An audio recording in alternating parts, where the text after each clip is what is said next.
Hoy Kalisto, kung wala rin naman pala akong mapapala sa'yo, tapusin na natin ang laban na to. Hahamunin mo ko? Sino ka ba ha? Isang hamak na manggagamot na wala naman talagang alam sa pakikipaglaban.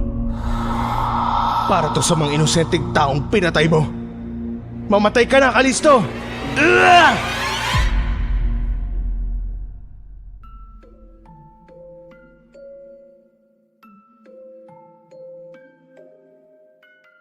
Minsan, ang mga simpleng gawain ay may malaking epekto sa buhay ng ibang tao. Ang pagtulong, kahit gaano pa kaliit, ay talagang tatatak sa isang tao, lalo na kung bukal ito sa puso. Magandang araw po sa inyo, Miss Esperanza. Nais ko lamang pong ibahagi ang kwento ko na nangyari noon pang taong 2008 sa isang malayong probinsya sa bandang Kabisayaan. Tawagin niyo na lamang po ako sa pangalang Ismael at ito ang aking kwento. Bago ko simulan ng storya, huwag kalimutang mag-subscribe bilang suporta sa ating channel.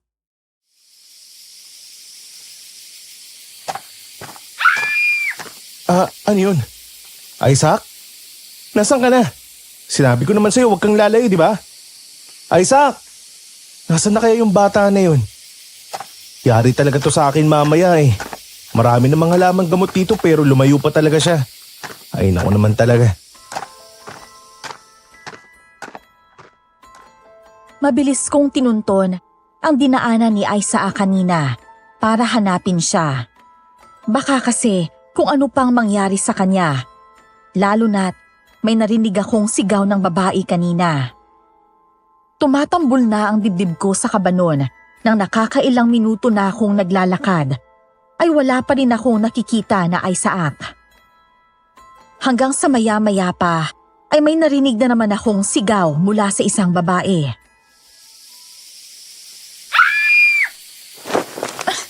Ano ba? Bitiwan niyo nga ako. Hindi ako sasama sa inyo at mas lalong hindi ako magpapakasal sa anak mo.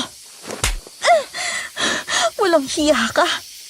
Pagsisisihan mong pinadapo mo yung marumi mong kamay sa mukha ko. Ang sakit ng ulo ko. Ano ba? Napatigil ako sa paglalakad para magmasid. At nakita ko nga ang isang babaeng nakasuot ng puting bestida. Nakaluhod siya sa lupa nang bigla siyang itaas ng isang lalaking balbasarado. Nakasabunot ito sa kanya, kaya naman dumaraing siyang napatayo. Walang habas siya nitong kinaladkad patayo, habang ang dalawa nitong kasama ay nakasunod naman sa kanila.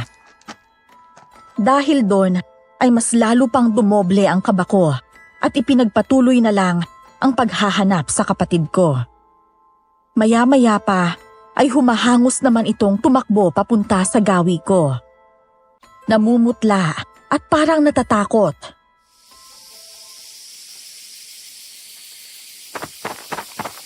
Kuya Ismael! Shh! Huwag kang maingay. Saan ka ba kasi nagsususuot, ha? Tara na, umuwi na tayo. Kuya, teka lang po. May nakita po akong babae dun. Sinasaktan po siya ng 3 lalaki. Alam ko, Isaac. Kaya nga kailangan na nating umuwi dahil ayoko masangkot tayong dalawa. Naintindihan mo ba? Bata ka pa kaya ayoko makasaksi ka ng hindi kaaya-ayang mga bagay. Tara na. Umuwi na tayo. Bilisan mo. Imbis na bumalik sa dinaanan ko, ay naghanap kami ng ibang daanan. Baka kasi makita pa kami ng mga taong halang ang mga kaluluwa at madamay pa kami sa gulo nila. Hanggat maaari, ay inilalayo ko ang kapatid ko sa kapahamakan dahil yon ang bilin sa akin ng mga magulang ko bago sila nawala. Ngunit hindi ko naman inaasahang ang babaeng nakita ko kanina na kinakaladkad ng lalaki ang tatambad sa harapan namin. Nakahandusay ito sa lupa. Meron itong malaking sugat sa leeg at sa tagiliran. Ang suot naman itong puting damit ay halos makulayan na ng pulang likido.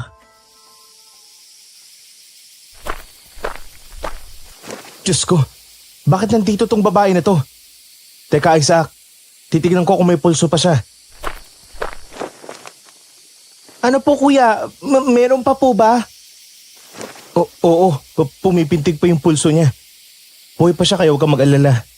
Tara na, hayaan na natin siya rito bago pa bumalik yung mga taong may gawa nito sa kanya. Po, nakita niyo rin po sila.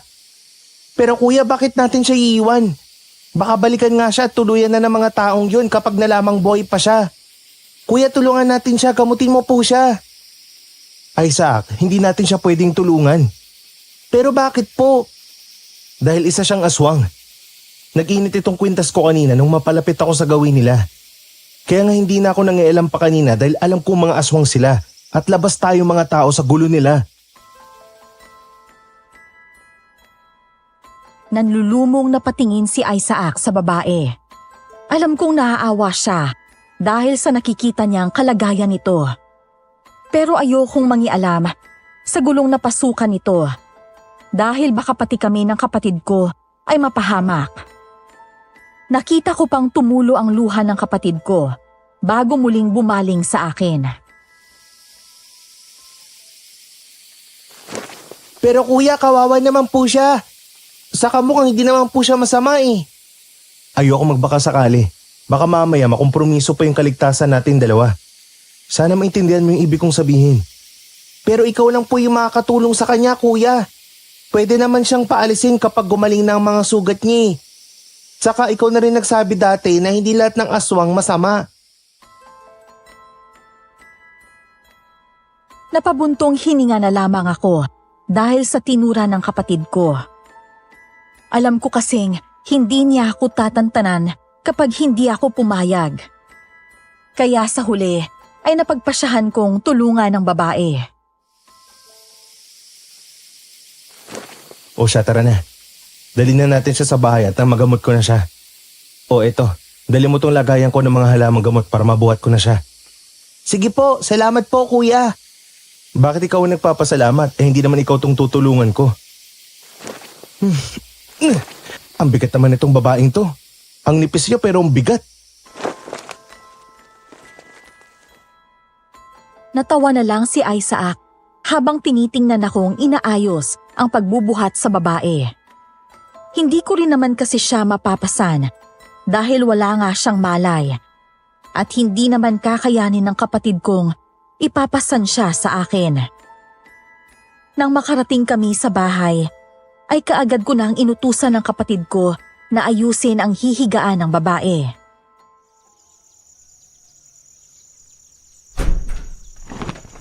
Eto na po kuya, dahan-dahan lang po ha. Oo, alam ko. O siya, pakikuha mo na muna ako ron ng palangganita. Lagyan mo ng maligamgam na tubig tapos ikuha mo na rin ako ng malinis na bimpo pampunas. Sige po. Nang makaalis na si Isaac para sundin ang ipinagagawa ko, ay kumuha naman ako ng mga damit sa kwarto ko. Saktong paglabas ko ay nandun na nga si Isaac, dala ang ipinakukuha ko. Pinunasan ko na muna ang mukha at mga braso ng dalaga. Nilinis ko rin ang sugat niya sa leeg at sa tagiliran, bago lagyan ng mga halamang gamot sa katinalian. Kuya, hindi ba natin siya bibihisan? Puro dugo na po kasi yung damit niya eh. Hindi. Babae siya tapos mga lalaki naman tayo. Isang kalapastanganan sa puri ng isang babae. Lalo sa isang dalaga kung lalaki magpapalit ng damit niya. Hayaan na lang muna natin siyang magpahinga. At bukas o di kaya mamaya kapag nagising siya, saka natin siya pagpalitin ng damit. Oh, sige po. O sige, pakibantayan mo na muna yan at maghahanda lang ako ng hapunan natin. Sabihan mo ko kapag nagising siya ha. Ngunit natapos na lang ako sa paghahanda ng hapunan ay hindi pa rin nagigising ang babae. Kumain na lang kaming dalawa ng kapatid ko. At pagkatapos ay bumalik na naman siya sa pagbabantay rito. Ako naman, hinugasan ko na lang ang mga pinagkainan namin at saka pinaglutuan ko kanina. Mag-aalas 8 na, Isaac. Mabuti pa, matulog ka na at ako na lang magbabantay sa kanya. Mamaya na po, kuya. Samahan na po muna kitang magbantay kay Ate Ganda. Hindi pa naman po ako inaantok eh. Isaac, huwag na matigas ang ulo. Sige na, pumasok ka na sa kwarto at matulog. Bawal sa batang katulad mo nagpupuyat. Ay, oo na nga lang po. Bantayan niyo pong mabuti si Ate Ganda, kuya ha. Paglaki ko, liligawan ko pa yan. Bah, bata-bata mo pa, gumaganyan ka na ha. Matulog ka na muna nang mabilis kang lumaki.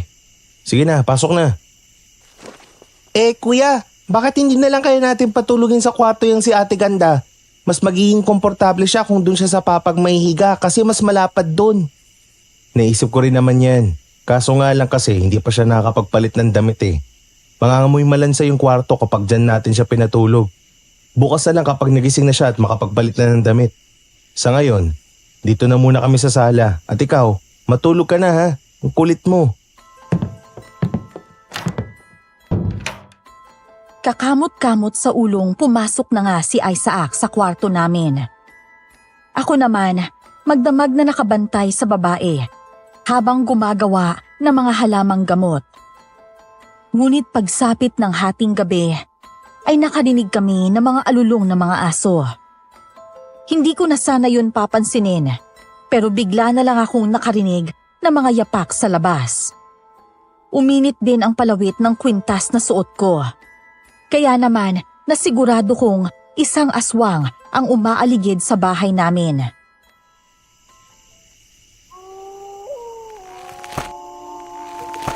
Kuya, narinig mo ba yun? Shh! Oo, narinig ko pero huwag ka maingay. Magsasaboy lang ako ng asin sa labas ng bintana ha. Dito ka na muna. Mabilis kong kinuha ang garapon ng asin sa kusina at saka nagsimulang magsaboy sa labas ng bintana. Nilagyan ko rin ang mga hamba nito at saka naglagay ng nakatiwarik na walis tingting sa mga pinto. Hindi naman nagtagal ay nawala rin ang mga alulong. Wala na ring naglalakad sa labas ng bahay. Kaya naman napanatag na ang loob ko. 3:00 na ng madaling araw nang magpasya akong matulog.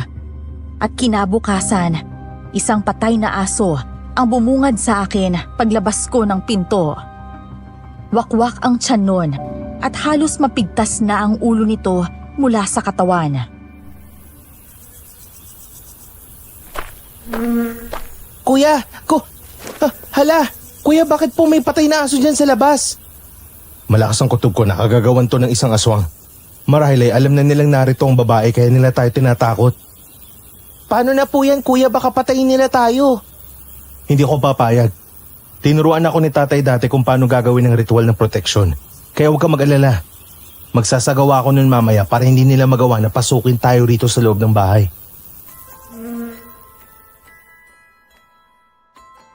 Hindi pa rin nagigising ang babae.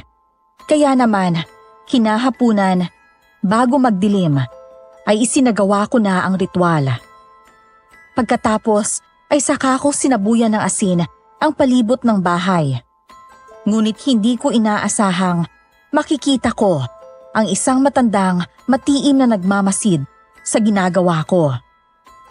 Ngumisi pa ito at nakita yon ni Isaac.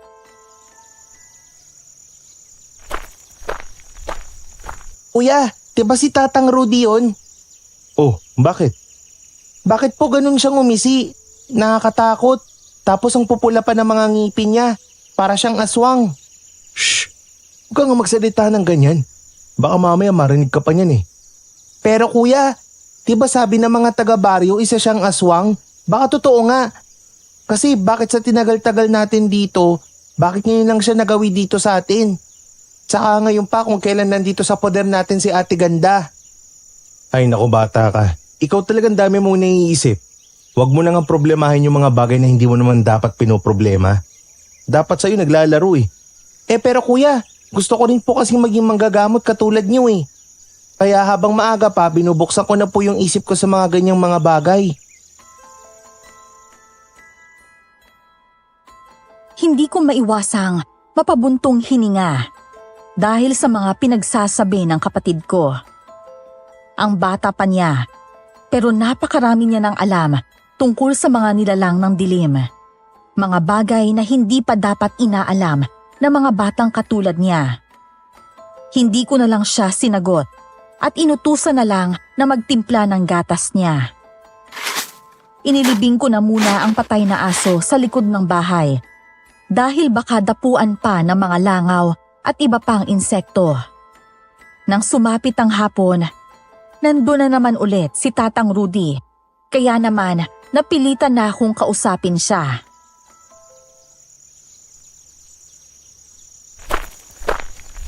Tatang Rudy, magandang hapon po.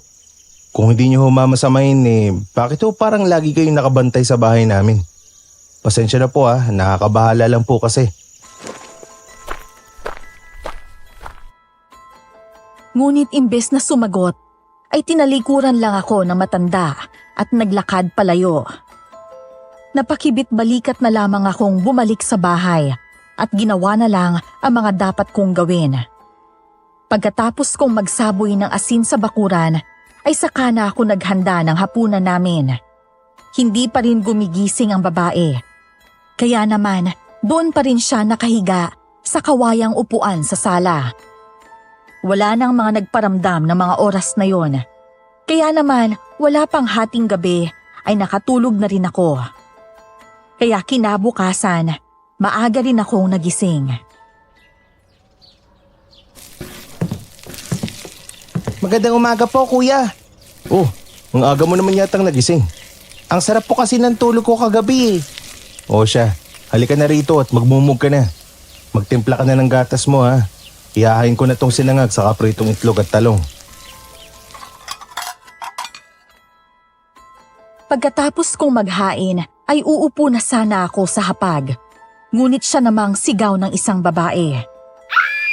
Pagbaling ko sa kanya, ay nakita ko siyang nakaupo na at nakahalukip-kip habang iginagala ang paningin sa paligid. Kaagad naman siyang dinaluhan ni Isaac, kaya naman ganun na rin ang ginawa ko.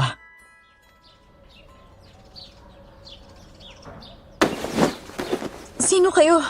At bakit ako nandito? Ako po si Isaac. Tapos siya naman po ang Kuya Ismael ko. Nakita ka po namin nung isang araw sa gubat, walang malay tapos sugatan. Oo nga, natatandaan ko na. Salamat. Walang anuman. Ano nga palang pangalan mo? Katrina. Ako si Katrina. Akala ko mukha niyo lang ang maganda ate. Pati pala pangalan. Bagay na bagay po sa inyo. Tipid lang nang umiti si Katrina sa kapatid ko. Para bang hindi nito inaasahan na sasabihin yon ng isang 12 anyos na bata. Napatikhim na lang ako para agawin ang atensyon niya at saka ko itinuro ang mga damit na nasa lamisita.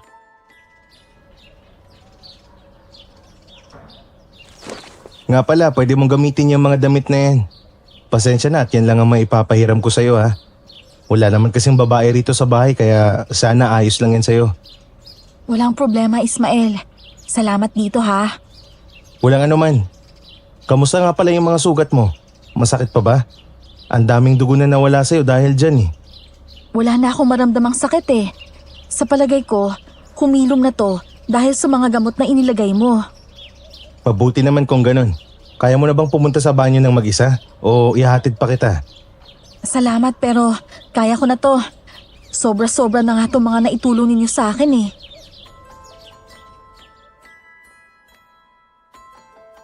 Itinuro ko na lang sa kanya ang banyo.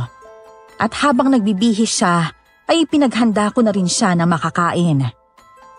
Ipinagluto ko lang siya ng itlog na walang asin. Hindi ko naman kasi alam kung ano ang kinakain niya. Kaya yun lang ang inihanda ko. Ate ganda, kain na po tayo. Itlog? Oo, bakit? Hindi ka ba kumakain yan? Hindi pero kakainin ko pa rin yan. Nagugutom na rin kasi ako Ay, talagang magugutom ka. 2 araw ka ba namang walang malay Huwag kang mag-alala, walang asin yan. Siya, sige. Maupo ka na at makakain na tayo. Dahil nga nakapagbihis na ang babae, ay inayos ko na ang tutulugan niya sa kwarto. Ngunit nang sumapit na ang 5:00, nagulat na lamang ako nang magpaalam siyang aalis na. Pati ang kapatid ko ay nalungkot dahil doon.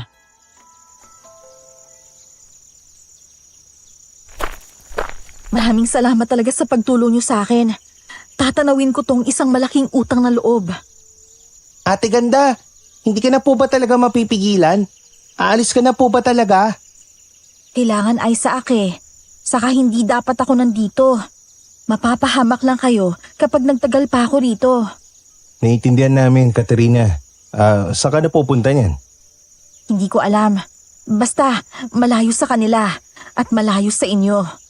Ayoko nang mandamay pa ng ibang tao, Ismael. Kaya salamat ulit sa tulong ninyo.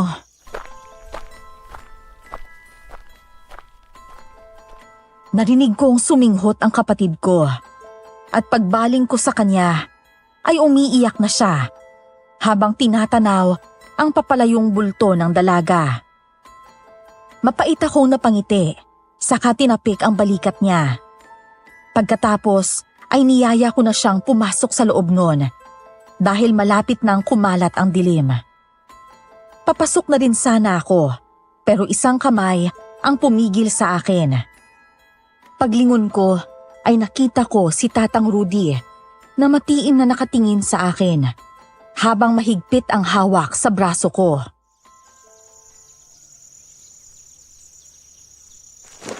Hindi mo na sana siya pinaalis, iho. Dahil sa ginawa mo, mapapahamak kayo at ang buong baryo. Hindi nila kayo titigilan. Ano pong ibig niyong sabihin, Tatang? Ang babaeng yun, isa siyang rebelde sa lahi nila. At dahil sa ginawa mong pagtulong sa kanya, inilagay mo lang sa panganib ang mga buhay ninyo, ang buhay ng mga taga-baryo.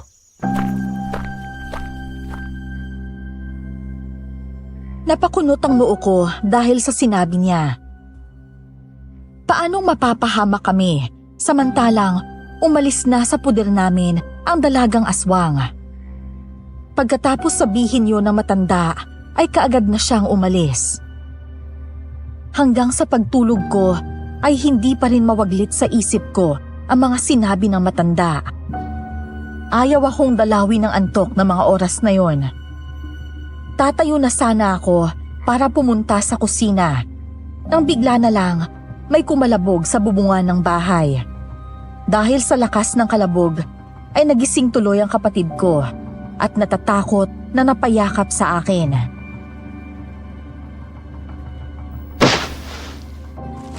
Kuya, ano yun? Parang may malaking bagay na nahulog sa bubong. Shh! Huwag kang matakot. Nandito si Kuya. Kuya, kinakaskas niyo yung bubong. Baka mamaya mabutas yung bubong natin. Lintik na. Sandali lang, kukuha muna ako ng pinatulis sa kawayan. Susundutin ko yung walang hiyang yan nang malaman niya yung hinahanap niya. Sumiksik sa dingding si Isaac dahil sa takot. At ako naman, tumayo at kinuha ang pinatulis na kawayan na nakasandal sa sulok ng kwarto. Itinusok ko yun sa bahagi kung saan kinakaskas ng aswang ang bubong. Gawa lang kasi sa nipa ang bubong namin. Kaya naman, nang maitusok ko na ang kawayan, ay tumagos yun at nasaksak ko ang nilalang. Malakas itong napaangil. Kaya naman, mas idiniin ko pa ang pagkakatusok sa kanya. Hoy aswang! Kung ano man yung binabalak mo, huwag mo na ituloy. Dahil pagsisisihan mo oras na makapasok ka sa pamamahay ko. Hindi ka na makakalabas ng buhay, tanda mo yan. Nang huhugutin ko na ang kawayan mula sa bubong, ay narinig ko na lamang ang pag-alis ng nilalang mula ron. Hindi tuloy ako nakatulog ng gabing yon dahil baka bumalik ang nilalang at muli kaming salakayin. Kahit may proteksyon at pangontra na kasi akong inilatag sa paligid ng bahay, ay nagawa pa rin itong makasampa sa bubong namin, kaya hindi ako nagpakampante. Nang sumapit ang 6:00 ng umaga kinabukasan, habang bumibili kami ng tinapay ni Isaac, ay narinig ko na lang ang usap-usapan tungkol sa isang binatang natagpuan daw sa bungad ng kakahuyan.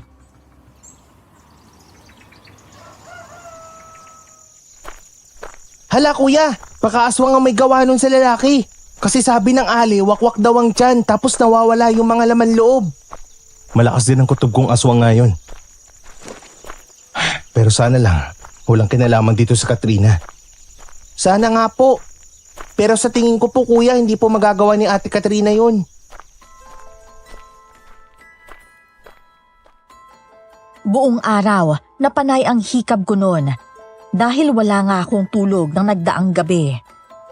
Hindi naman ako maaaring matulog dahil baka may dumating na magpapagamot. Masakit pa naman sa ulo na maistorbo ang tulog, kaya nagtimpla na lang ako ng kape para panatilihing gising ang diwa ko.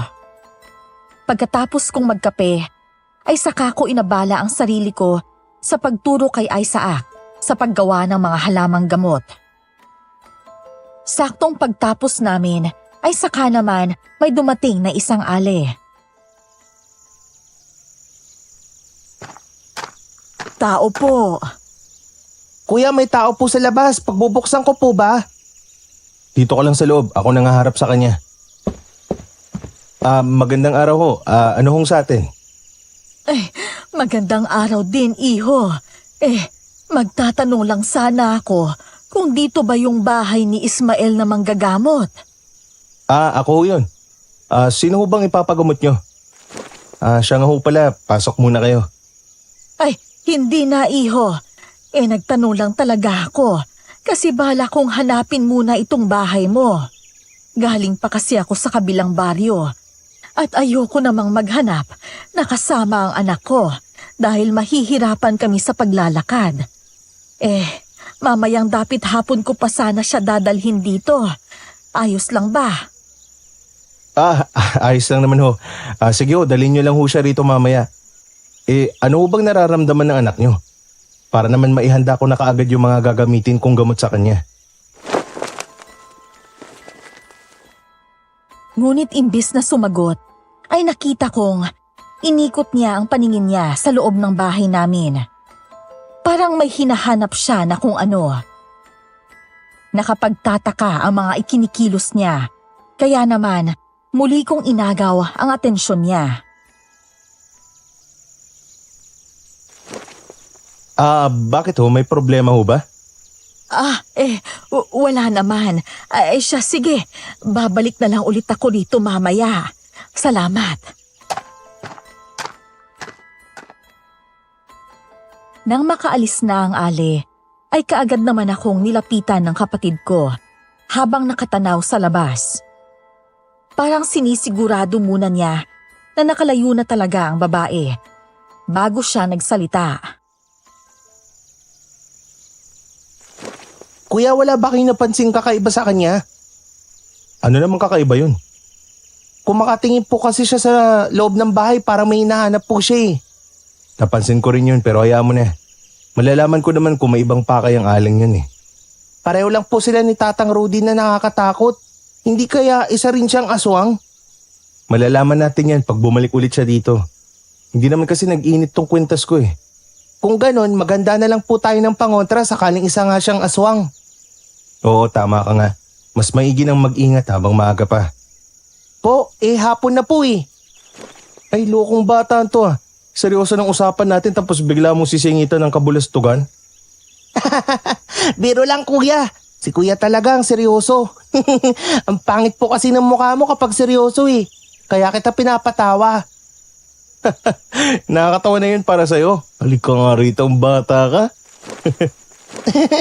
Wag, biro nga lang po eh. Sige ka, tatawagin ko si nanay. O di tawagin mo. Hindi ka naman nila matutulungan kapag nahuli na kita. Imbes na maghanda, ay naghabulan pa nga kaming dalawa sa maliit naming sala. Nang mahuli ko siya, ay kaagad ko siyang kiniliti hanggang sa maluha-luha na siya sa kakatawa. Nang sumapit naman ang dapit hapon, ay hindi na nga nakabalik ang misteryosang Ale. Doon na ako kinutuban sa tunay na pakay niya sa pagpunta niya rito sa bahay. Kaya naman, kaagad na akong naglatag ng mga pangontra habang hindi pa tuluyang kumakalat ang dilim. Kinagabihan, muli na naman kaming nagulat dahil sa mabigat na bagay na bumagsak sa bubong.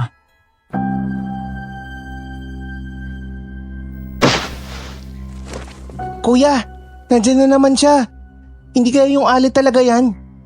Isa lang ang paraan para malaman. Hoy Aswang! Ang tapang mo rin talagang bumalik pa rito, no?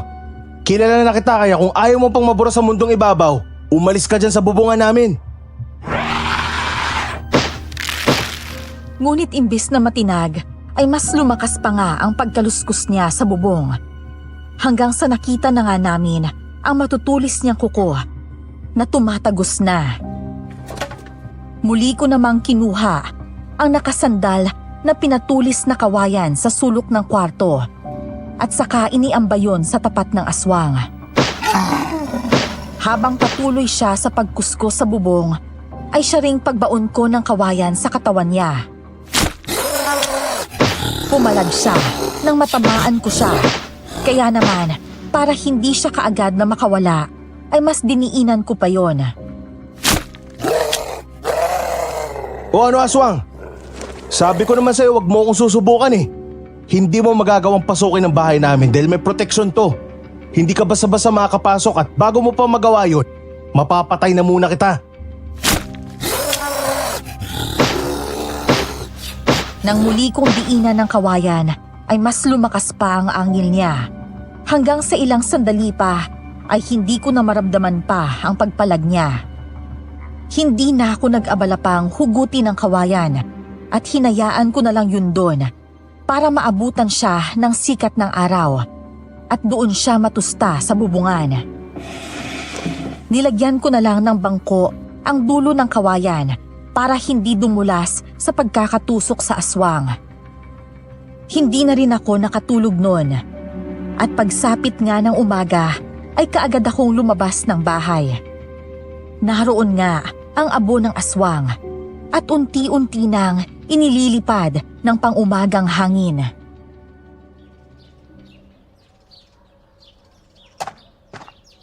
Yan ang bagay sa inyong mga halangang kaluluwa. Nananahimik na kami rito tapos kakantiin nyo kami. Hindi ako papayag na magalaw nyo kami ng kapatid ko. Tama na ang mga magulang naming pinaslang ng mga kauri nyo. Iho, Tatang naman, ba't bigla-bigla na kayong sumusulpot? umpisa pa lang yan ang pananalanta ng mga aswang. Mga ordinaryong aswang pa lang yan, kaya maganda ka. May mas malakas pa kaysa sa kanila na hindi tinatabla ng mga pagkaraniwang pangontra lang. Nanindig ang mga balahibo ko sa paraan ng pagkakasabi no ni Tatang Rudy. Parang nagbabanta siya na may masamang mangyayari sa amin. Idagdag pa sa kilabot na nararamdaman ko ay ang pagkakatitig niya ng diretsyo sa mga mata ko. Para bang may nais yung ipahiwatig na hindi ko pa lubusang maintindihan.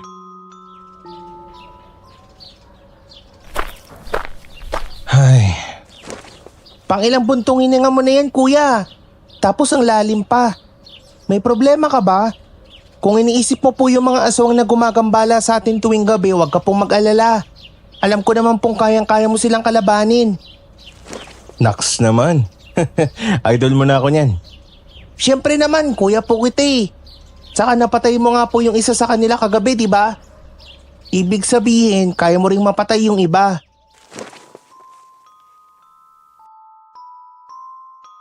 Tipid na lang akong napangiti dahil sa sinabi ng kapatid ko. Wala kasi siyang alam na iba-iba pala ang uri ng mga aswang. At yung napatay ko kagabi, ayon pa kay Tatang Rudy, ay isang pangkaraniwang uri lang. Ibig sabihin, mas mababang uri. Kumbaga, mga aswang na nayanggaw lang at wala talaga sa dugo nila ang pagiging aswang. Hindi na lang ako nagsalita dahil ayokong isipin ng kapatid ko na madedehado kami kapag lumabas na ang tunay na kalaban. Hanggat maaari ay ayokong tumubo ang takot sa sistema ng kapatid ko.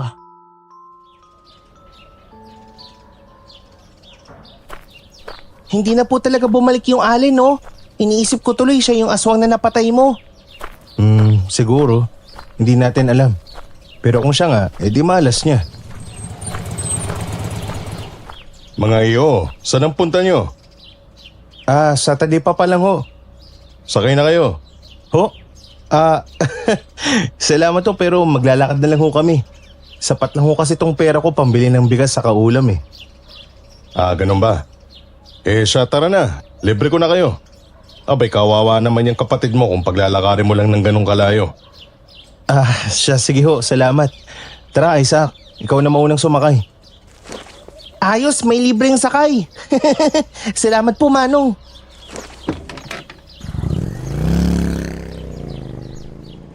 Kaloy, tawagin niyo na lang akong Mang Kaloy. Mawalang galang na ho. Bago lang ho ba kayo rito? Ngayon ko lang ho kasi kayo nakita rito sa baryo eh. Oo.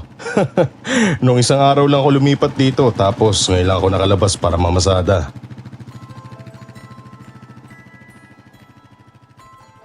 Ibinaba nga kami ni Mang Kaloy sa talipapa at pagkatapos ay umalis na rin siya. Tuwang-tuwa naman ang kapatid ko dahil hindi raw siya mapapagod ng husto dahil sa paglalakad. Halos 15 minutos na lakaran din kasi ang talipapa mula sa bahay, kaya may kalayuan talaga. Papasok na sana kami sa tindahan ng mga gulay nang marinig ko naman ang usapan ng mga tindera tungkol sa bangkay na nakita raw malapit sa barangay hall.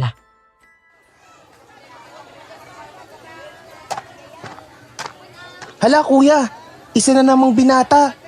Ibig sabihin po ba nun babae yung aswang? Kasi puro binata yung inaatake niya eh. Maaring oo, maaring hindi. Isa lang ang paraan para malaman natin. Paano naman po kuya? Sa pamamagitan ng pagtatawas. Pero paano po natin gagawin yun? Kailangan nating hanapin ang pamilya ng taong nabiktima. Hihiramin natin ang isang bagay na pagmamay-ari nito. Damit o anumang bagay na ginamit niya bago siya mamatay. Sa ganong paraan, matutukoy natin kung sino nga ba ang gumawa nun sa kanya. Pagkatapos naming bumili ng mga kailangan namin, ay kaagad na kaming umuwi. Kinuha ko ang mga gamit ko sa pagtatawas at saka namin pinuntahan ang bahay ng huling biktima. Nung una ay ayaw na sana ng nanay nito na pakialaman pa ang pagkamatay ng anak niya. Ngunit nang sabihin kong baka aswang ang bumiktima rito ay pumayag na rin siya. Maging siya raw kasi ay nagtataka dahil ganun din ang nangyari sa unang biktima noong nakaraang araw. Damit na suot ng binata noong araw ng aksidente ang iniabot sa akin ng ginang. Kaya yun ang ginamit ko sa pagtatawas. Kuya, ano pong nakikita mo? Isang malaking nilalang.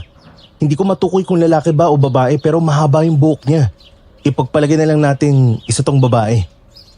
Kung isa siyang babae, baka siya nga yung alin na pumunta kahapon sa bahay. At saka baka ikaw ang pakay niya kuya kasi di ba pansin mo, puro binata yung mga naging biktima niya. Binata ka pa kaya marahil ikaw talaga ang punteriya niya. Napabilib ako ng kapatid ko sa mga obserbasyon niya. Talagang seryoso siya na matutunan ang mga ginagawa ko at natutuwa ako sa bagay na yon. Ngunit kahit may ideya na kami sa kung sino ang aswang, ay hindi pa rin ako nagpakampante. Tuso kasi ang mga aswang. Kaya nilang magbago ng anyo, lalo na kung kabilang sila sa mga matataas na uri. 4:00 ng hapon nang umuwi kami ni Isaac at hindi namin inaasahan ang daratnan namin.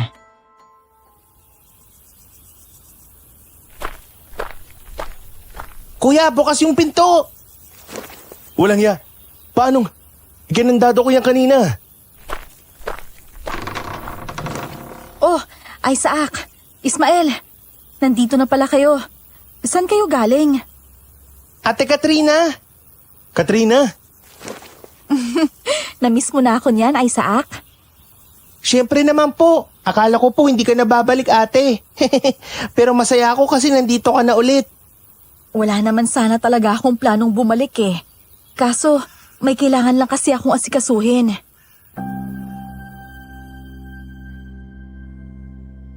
Nang sabihin yun ni Katrina, ay kaagad siyang napatingin sa akin.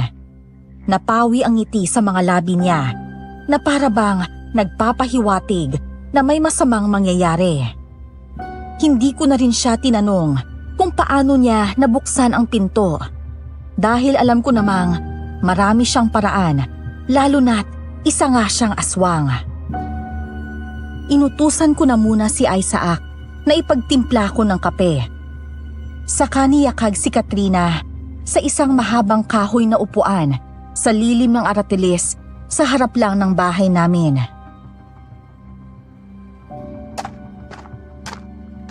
Pasensya ka na, Ismael, kung kinailangan ko pang bumalik dito. May kailangan lang kasi akong asikasuhin at wala akong ibang mapupuntahan. Anong ibig mong sabihin? Simula nung magpasya kayo na tulungan ako, sangkot na kayo sa gulo ko. Sana hinayaan niyo na lang na mamatay ako. Ismael, nasa panganib ang buhay mo at ng kapatid mo, pati na ang buong baryo. Alam ko, may nakapagsabi na rin yan sa akin pero ayoko maniwala. Kaso simula nung umalis ka, nagsimula na rin ang patayan sa baryo. 2 binata na natatagpo ang patay sa bukana ng kakahuyan. Pasensya na kung nagdala pa ako ng gulo rito sa baryo niyo. Hindi mo kasalanan. Kasalanan yun ng mga nilalang na hayok sa laman. Sandali kaming binalot ng katahimikan noon. Nagpapakiramdaman sa kung anong susunod na sasabihin. Ilang sandali pa ay may mga kalalakihang nagawi sa bakuran namin. Nagtaka pa ako nang makita ang isang pamilyar na mukha ron.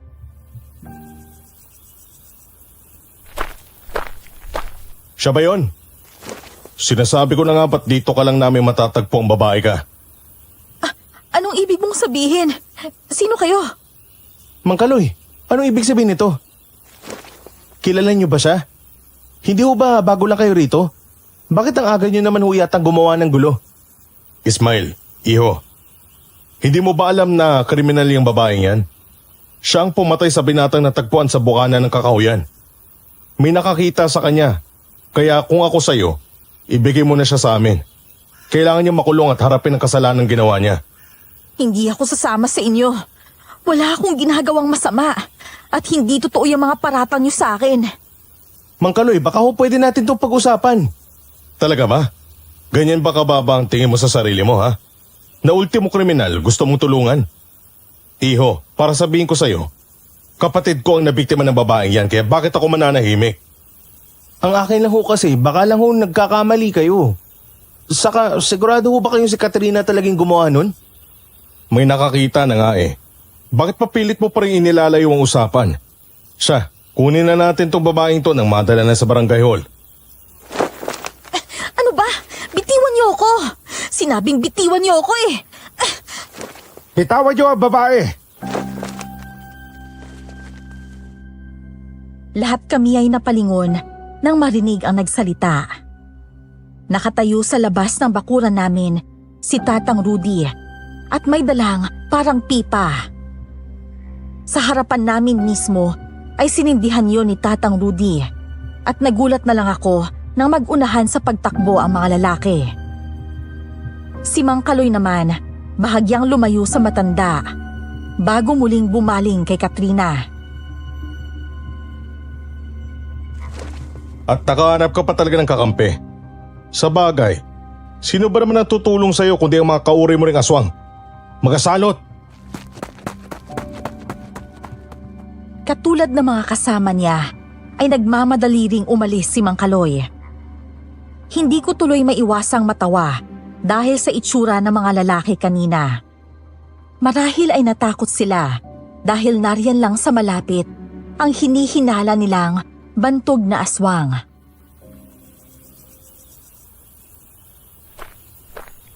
Oh, ano nangyari sa mga yun? Natakot yata sa'yo, Tatang eh. Talaga matatakot ang mga yon. Kilala na kasi nila ako.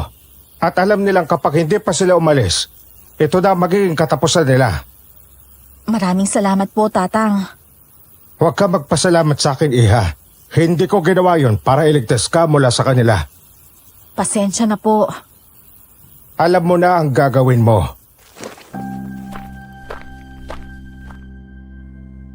Pagkatapos sabihin yon, ay kaagad nang umalis si Tatang Rudy. Ako naman, naguguluhan sa mga nangyayari. Para kasing kilala nila ang isa't isa. Kinagabihan ay maaga kaming naghapunan. Nagluto lang ako ng sinabawang isda. Pero nauna ko nang kuhanan ng ulam si Katrina, habang hindi ko pa yun natitimplahan ng asin.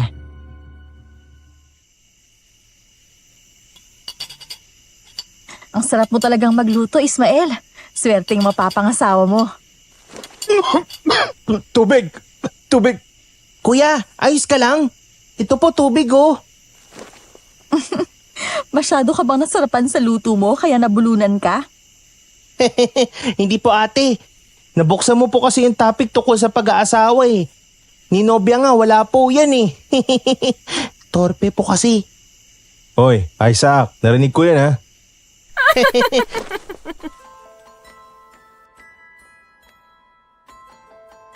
Napailing na lamang ako nang sabay pa silang tumawa. Pagkatapos naman naming kumain, ay nag-asikaso na ako at saka inayos ang tutulugan ni Katrina.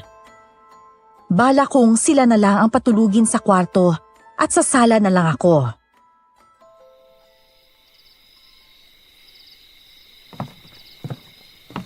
Matutulog ka na ba? Dito na kayo ni Isaac sa kwarto. Oo, pero bago yun, gusto muna kitang makausap.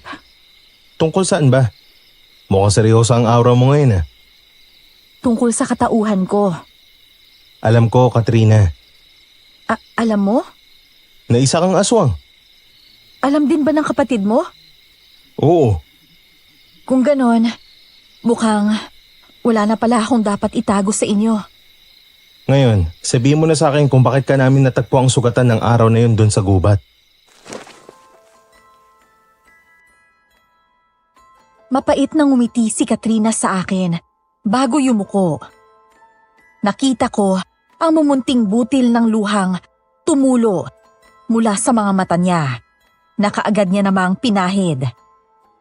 Humugot siya ng isang malalim na hininga bago muling tumingin sa akin, saka nagsalita.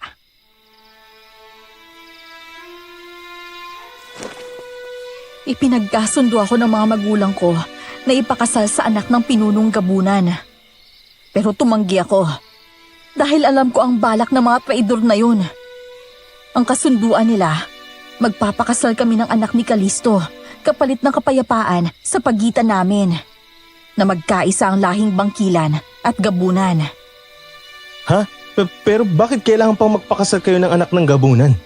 Dahil akala ng mga magulang ko, kapag ikinasal kami at nagkaanak ni Kairos, titigil na ang hidwaan sa pagitan ng mga lahi namin. Ang supling na inaasam nila ang magiging katibayan ng pagkakaisa ng dalawang lahi. Pero hindi. Ang plano ni Calisto ay sakupin ang lahi namin at mapasailalim kami sa pamumuno niya. Napakatuso naman pala talaga ng mga gabunan na yun. Pero bakit ka nga nasa gubat? Dinukot ka ba nila? Tataka sana ako noon dahil ayoko nga sa kasunduang kasal na plano nila. Pero nakatunog si Calisto at nahanap nila ako. At dahil sa pagmamatigas ko, binalak nila akong patayin. Ang sabi mo, isa kang bangkilan.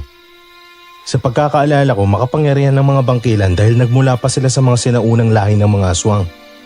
Bakit hindi nyo nalang ipagtanggol ang lahi nyo? Bakit pumayag pa ang mga magulang mo sa kasunduan na yun? Hindi naman talaga sana papayag si ina. Pero nang mamatay si ama at iba pang mga harimudon, sumuko na sila. Si ina, siya mismo ang nagpasimulo ng kasunduang yun. Kung ganun, bakit pati kami nadamay? Dahil ba nalaman nilang tinutulungan ka namin? Oo, at nandito ako para makipagtulungan sa'yo. Ismael, tulungan mo kong puksain ang mga gabunan na yon para sa ikatatahimik ng baryo at para din sa ikatatahimik ng lahi namin. Ilang segundo pa akong napatitig sa mga mata ni Katrina bago marahang napabuga ng hangin. Kahit pa noon lang ako nakaengkwentro ng mga aswang na kakalabanin, ay pumayag ako, alang-alang sa mga buhay ng mga walang kalaban-laban na tao. Buti na lang at walang umataking aswang sa bahay ng gabing yun, kaya naman nakatulog kami ng maayos. Ngunit kinabukasan, panibagong biktima na naman ang naging usap-usapan sa buong baryo.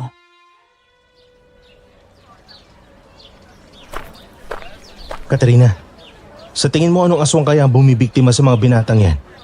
Hindi kaya isang babae? Hindi ako sigurado, Ismael. Pero wala namang ibang mga aswang dito, maliban sa mga bangkilan at gabunan. Kasi nung nakaraan, tinawas ko yung mga gamit ng isang biktima at isang figura ng malaking nilalang na may mahabang buhok ang lumabas. Baka gabunan ang nakita mo. Pero ang nakakapagtaka lang ay kung bakit puro binata ang mga binibiktima nila. At saka, isang beses lang sa isang taon kung kumain ng tao ang mga gabunan. Kung hindi gabunan, maaaring may iba pang lahi. Huwag kayo magpalinlang sa kung ano lang ang nakikita ng mga mata ninyo.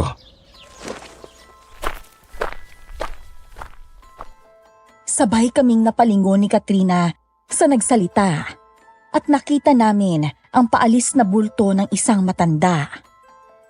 Nakasuot ito ng sombrerong gawa sa buri at may telang nakabalot sa kalahati ng mukha niya. Ngunit kahit ganon ay alam kong si Tatang Rudy yun. Aalis na sana kami sa kumpol ng mga taong yon nang mapansin kong wala na si Isaac sa tabi ko. Kinakabahan kong iginala ang mga mata ko sa paligid, ngunit hindi ko siya makita. Katrina! Si Isaac nawawala! Ano? E di tara, hanapin natin siya. Tara, doon tayo!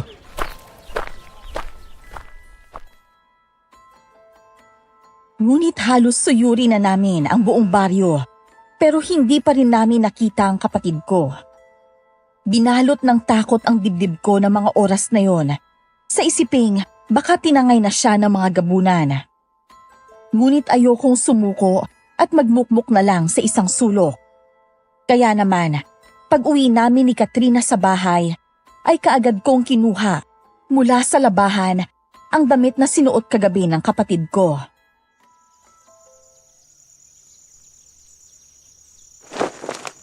Anong gagawin mo sa damit ni Isaac? Gagamitin ko to para sa pagtatawas. Nang sa ganun ay malaman ko kung sino ba talaga ang kumuha sa kapatid ko.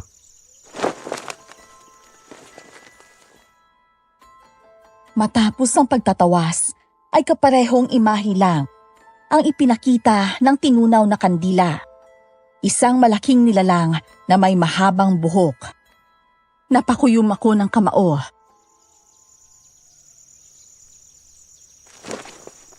Anong nakita mo? Kapareho lang nung nakita ko nung tinawas ko yung isa sa mga naging biktima ng aswang. Isang malaking nilalang na may mahabang buhok. Pero may kakaiba akong nararamdaman ngayon. Isang malakas na enerhiya ang nasa malapit. Kung ganon, nararamdaman mo rin siya.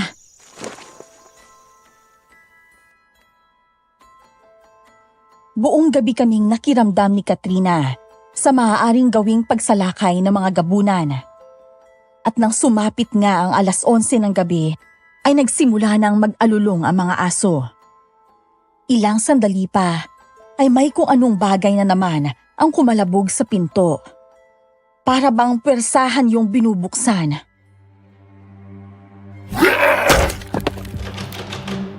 Ismael, humanda ka. Nararamdaman kong hindi lang isa ang aswang sa labas. 3 sila. Pero isa lang ang gabunan. At sigurado akong si Kalisto yun. Ibig sabihin may laban tayo sa kanila. Sa 2 aswang, oo. Pero kay Kalisto, mukhang mahihirapan tayo. Kaya maghanda ka ng maraming pangontra dahil hindi basta-basta matatabla ng gabunan. Tulad nga ng sinabi ni Katrina, ay naghanda ako ng maraming asin at bawang. Inihanda ko na rin ang pinatulis na kawayan at saka buntot pagi. Mas lalo pang nagwala ang nilalang sa labas. Pinupugpog na nito ng malakas ang pinto, habang ang isa naman ay ang dingding ang punterya. Ismael, parang gigibain nila yung bahay. Kung sakali magibangan nila to, saka lang tayo lalaban. Pero sa ngayon, maglalatag muna ako ng mga pangontra para hindi sila kaagad makalapit sa atin. Sakaling magawa nga nilang pasukin tayo rito. Tumangulang si Katrina. Saka binantayan ang pinto at dingding. Gawa lang sa inipit na nipa ang dingding. Kaya naman, anumang oras ay pwedeng bumigay yon. Naglagay ako ng asin sa dingding at saka sa pintuan. Pagkatapos ay saka ako lumapit kay Katrina para abangan ang pagpasok ng mga aswang. Kahit pa nilagyan ko na ng proteksyon ang buong bahay, ay madali lang itong gibain dahil sa lakas ng gabunan. Lalo na't marunong ang iba sa kanila ng itim na mahika. Pero nagtaka ako nang maya-maya lang ay bigla na lang tumigil ang mga aswang.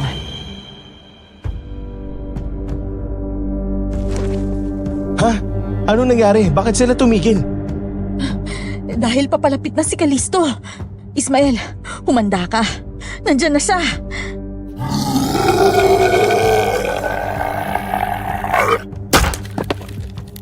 Hindi nga nagkamali si Katrina. Dahil ilang sandali pa, ay bigla na lamang may puwersang tumulak sa pinto. Napakalakas nun. Kaya naman, kaagad na natanggal ang pinto. Bumungad sa amin ang isang malaking nilalang na may maitim na balat na kasing kulay ng uling. May mahaba rin itong buhok at nanlilisik ang mapupulang mga mata. Agaw pansin din ang malaking ngisi nito, kaya naman litaw na litaw ang mahahaba niyang pangil.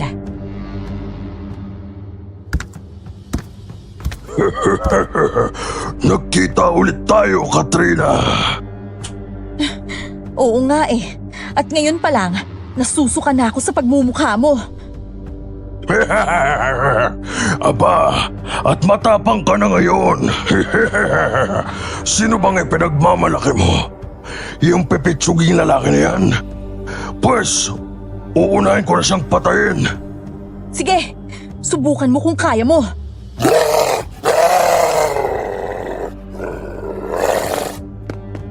Nagitla ako nang mabilis na gumalaw ang gabunan. At sa isang iglap ay nasa tabi ko na siya. Hindi ako kaagad nakahuma. Kaya naman, kaagad niya akong hinawakan sa leeg. Dahil sa laki ng kamay niya, ay sakop na sakop noon ang leeg ko. At walang kahirap-hirap niya akong iniangat sa ere.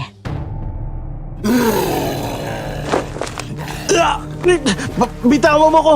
Hindi ako makahinga! Ismael!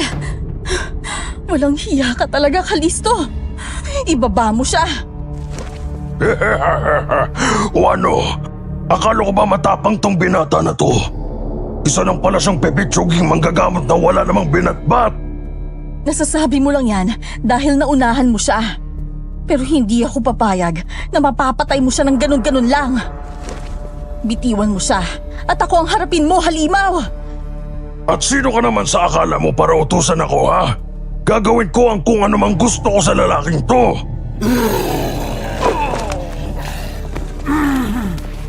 Halos mapugto ang hininga ko noon dahil sa pagkakasakal sa akin ng gabunan.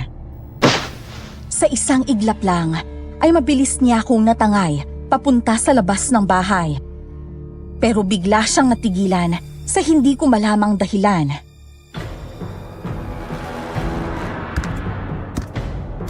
Sinong pumaslang sa mga alagad ko? Sino? Magpakita ka sa aking hayop ka.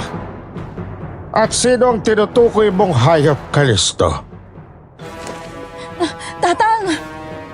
Ikaw na namang matanda ka. Kahit kailan talaga napakapakilamero mo. Matagal na akong pakilamero, Kalisto. Alam mo kapag may inosenteng buhay na ang nadadamay, mangingialam talaga ako. Kaya bitawan mo yung binata kung ayaw mong matulad ka rito sa mga alagad mong wala namang kwenta.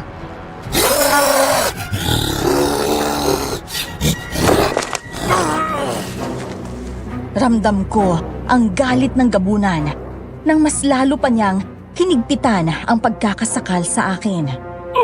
Nandidilim na ang paningin ko dahil sa kawalan ng hangin na nasasagap ko.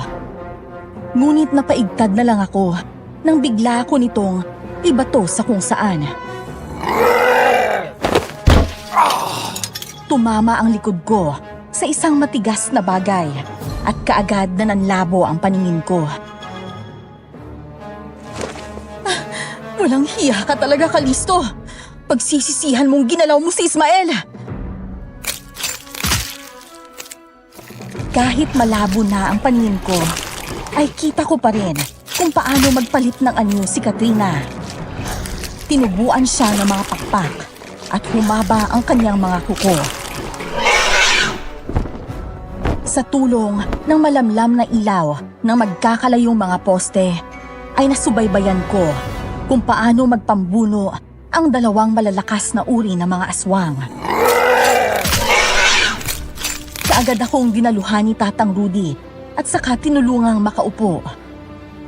May kung ano siyang ipinaamoy sa akin, kaya naman ilang segundo lang ay guminhawa na ang pakiramdam ko. Pinainom niya rin ako ng tubig at dahan-dahan ko yung nilagok. Pakiramdam ko ay natuyo ang lalamunan ko dahil sa pagkakasakal sa akin. Kamusta na ang pakiramdam mo? Medyo maayos na ho, Tang. Salamat ho. Hindi mo dapat minamaliit ang kakayahan ng isang gabunan. Mabilis silang kumilos at tila ba sumasabay lang sa hangin ang bawat galaw nila. Lumilipad sila kahit wala silang pakpak. At higit sa lahat, kaya nilang gumamit ng mahika. Pero Tang, wala na po bang pag-asang matalo ng isang tao ang isang gabunan? Wala po bang sandata o agimat na makakatulong sa isang tao para mapantayan ang lakas at bilis ng isang gabunan?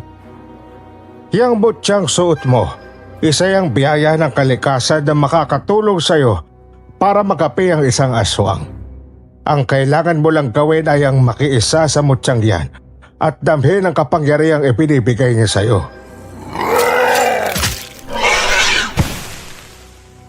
Sabay kaming napatingin sa gawi ng dalawang aswang nang bigla na lang dumaing si Katrina. Nasugatan siya ng gabunan sa braso at mahaba yun. Tatayo na sana ako pero pinigilan ako ni Tatang Rudy. Wag iho, mahina ka pa at mas lalo lang hindi makakalaban si Katrina kapag lumapit ka pa sa kanila. Pero baka mapatay ho ng gabunan na yun si Katrina. Bumuntong hininga na lang si Tatang Rudy at saka tumayo. Kinuha niya ang pipa mula sa kanyang bulsa at saka lumapit ng bahagya sa dalawa. Tumawa ng malakas ang gabunan nang makita si Tatang at saka hinamak ang matanda. Oh, ano namang pakuluyan ha, tanda? Hindi natatalab sa akin ng pipa mo. Nasaan yung aswang na ako at wala nang binatbat yung mga pangontra nyo sa akin?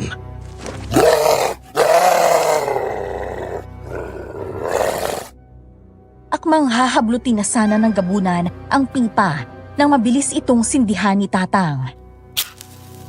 Hindi niya naman yun hinit-hit, pero kita ko kung paanong umusok ang tila pulbos na naroon. Mabilis na napaatras ang gabunan at saka napahawak sa dibdib niya. Napangisi si Tatang, ngunit nanilisik ang mga matang, tinitigan lang siya ng gabunan. Walang iya ka talaga, tanda! Hindi pa tayo tapos! Tanda mo, hindi pa tayo tapos! Mabilis na umalis ang gabunan. Parang hangin na nawala siya sa paningin namin. Kaya naman, kaagad na akong tumayo para daluhan si Katrina. Bumalik na siya sa kanyang anyong tao at punit na ang damit niya sa likuran. Gawa ng paglabas ng pakpak niya kanina.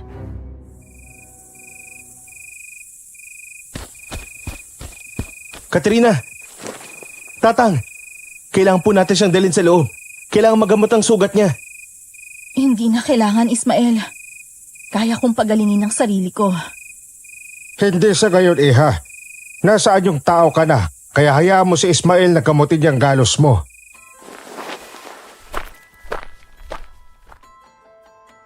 Inalalayan ko si Katrina papasok sa bahay at sumunod naman sa amin si Tatang Rudy.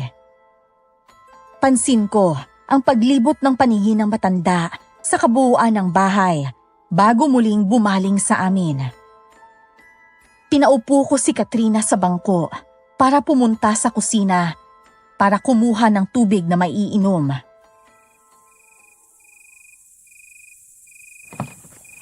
Katrina, eto ang tubig. Uminom ka muna. Salamat. Teka lang at kukuha lang ako ng panlinis sa kagamot para dyan sa sugat mo. Nang makuha ang mga kailangan, ay kaagad na akong pumwesto sa harap ni Katrina para gamutin ang sugat niya. At habang ginagawa ko yun, ay nakikinig naman ako sa usapan ng dalawa.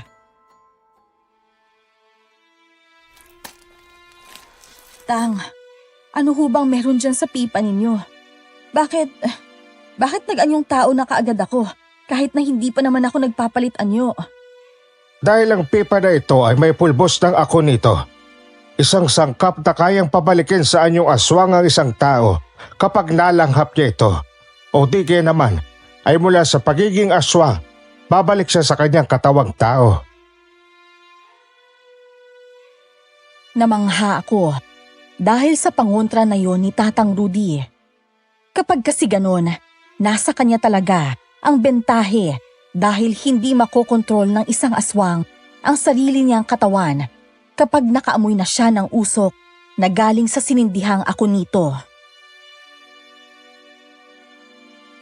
Tatang Rudy, may ipapakiusap po sana ako sa inyo. Ano yun, iho? Si Isaac nawawala. Malakas ang kutob ko na kinuha siya ng mga gabunan. Kung ganon, kailangan natin siyang iligtas kaagad. Marunong ka ba gumawa ng kompas, iho? Kompas ho? Oo, tinatawag yung kompas ng mga albularyo. Natatandaan ko na ho. Yung itlog ho ba na pipisain sa isang baso na may tubig na mula sa pinagpiga ng damit ng nawawala? Tapos papatakan ng dugo ng albularyo saka magsasambit ng ritual para gumana? Oo, iho, yun nga. Isagawa mo na yun, madali. At mamayang 2:00 ng madaling araw ay tutuntunin na natin kung saan nga ba dinala ng gabunan ng kapatid mo. Isinagawa ko na nga ang kompas na gagamitin namin sa paghahanap kay Isaac. Yun ang unang beses na gagawin ko yon. Namangha pa ako nang makita ko kung paano naging isang linya ang dugo ko na para bang kamay talaga ng isang kompas. Magaling. Sa gayon, ay kailangan muna natin magpahinga nang sa gayon ay makabawi tayo ng lakas. Hindi biro ang kakalabanin ninyo, kaya kailangan nyo ikondisyon ang isip, puso at katawan ninyo. Iho, kunin mo ito. Ano ho ito, Tatang? Parang talim ng bangkaw? Oo, tama ka. Talim nga ng bangkaw yan, na ginawa kong punyal. Pero wag mong maliitin ang sandatang yan dahil mahiwaga yan. Paanong mahiwaga ho? Dahil ang talim ng bangkaw na yan ay galing pa sa langit at bibihira lang ang mga tao nagkakaroon ng ganyan. Bihira lang kasi magpakita ang pulang langit at kapag nangyari yon, doon nalalabas ang bangkaw. At kapag magyari makakita ka nga sa huli, sabihin mo ang mga salitang Purya Siddha dahil kapag hindi, ikaw ang tatamaan ng bangkaw na katulad nito. Namamanghang, iniangat ko ang punyal na gawa sa talim ng bangkaw. At nang hawakan ko na ang talim nito, ay parang nakaramdam ako ng kuryenteng dumaloy sa mga ugat ko. Nanindig ang mga balahibo ko. At pakiramdam ko ay may kung anong aurang bumabalot sa akin ng mga oras na yon. Magaling. Nakikita ko nagkakaroon na kayo ng koneksyon ng punyal na yan. Ibig sabihin, tinatanggap ka niya bilang bagong tagapangalaga. Mataplisan mo lang ng talim niya ng balat ng sino mang aswang, ay sigurado na ang kamatayan nila. Hindi na nila mapapagaling ang sarili nila kapag yung punyal na ang nakasugat sa kanila. Dahil nagiba ang pinto ng bahay namin, ay hindi na namin nagawang umidlip pa noon. Baka kasi sa pag-idlip namin ay muli kaming sugurin ng mga kalaban, kaya nanatili kaming mulat. Ngunit nang sumapit ang alauna ng madaling araw, ay nagulat na lang kami nang may marinig kaming mga ingay. Dahil sa kuryosidad ay sumilip ako sa pinto. At nakita ko nga ang mga taong may dalang mga sulo.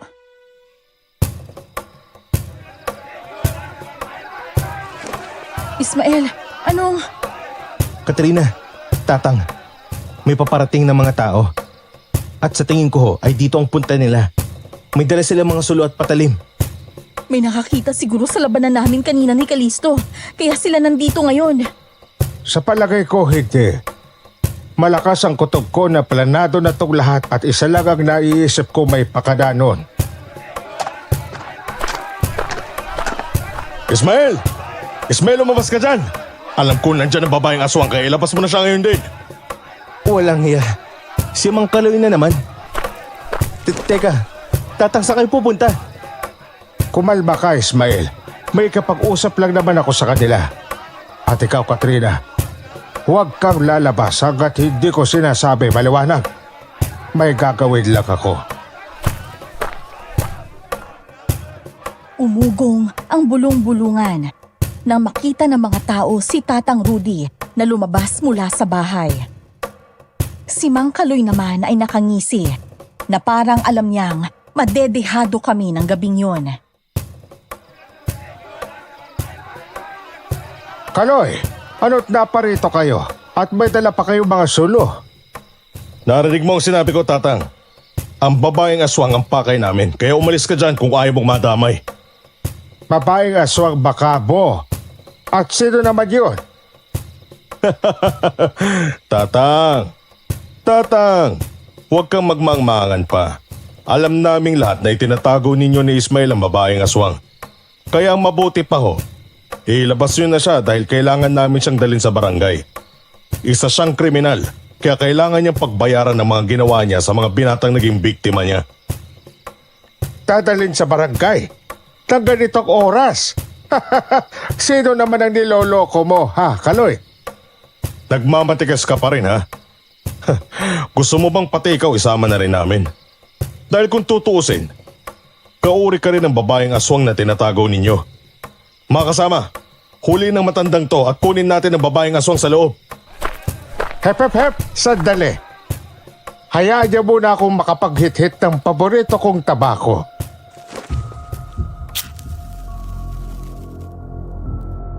Nanlaki ang mga mata ni Mang Kaloy nang walang ano-ano'y sinindihan ni Tatang Rudy ang pipa niya.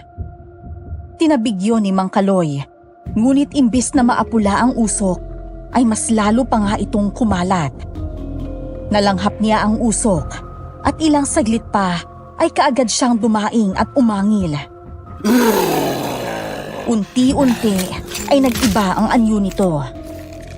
Ang kayumanggi niyang balat ay naging kasing itim ng uling. Humaba ang kanyang buhok at naging puti. Humaba rin ang kanyang mga pangil at kuko. Mas lumaki din siya ng dihamak kesa sa ordinaryong laki ng tao.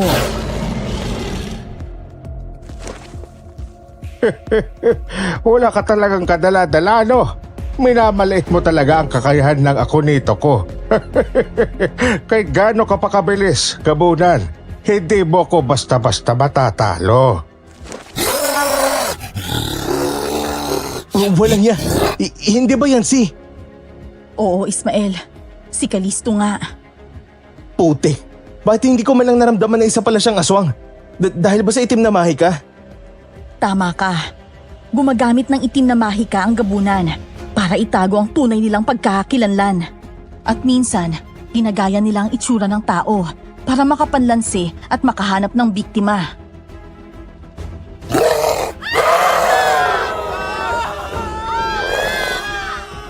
Nagsigawan maya-maya.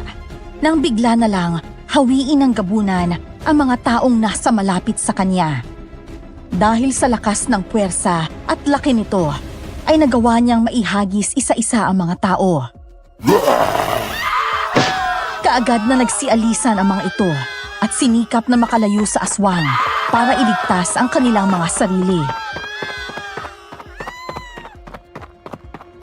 Magsiuwian na kayo kung ayaw nyo madamay pa rito. Pangapwise, nagpanin lang pa kasi kayo sa halimaw na to. Walang iya ka talagang matanda ka. Sinira mo ang mga plano ko. Dahil ito ang trabaho ko, hangal. Ano pang silpi ng pagiging manunugis ko kung hahayaan lang kita na magtagumpay, ha? Hindi ako makapayag na tuluyan mong masira ang mga plano ko, tanda. Kung kinakailangan na unahan kitang patayin, gagawin ko.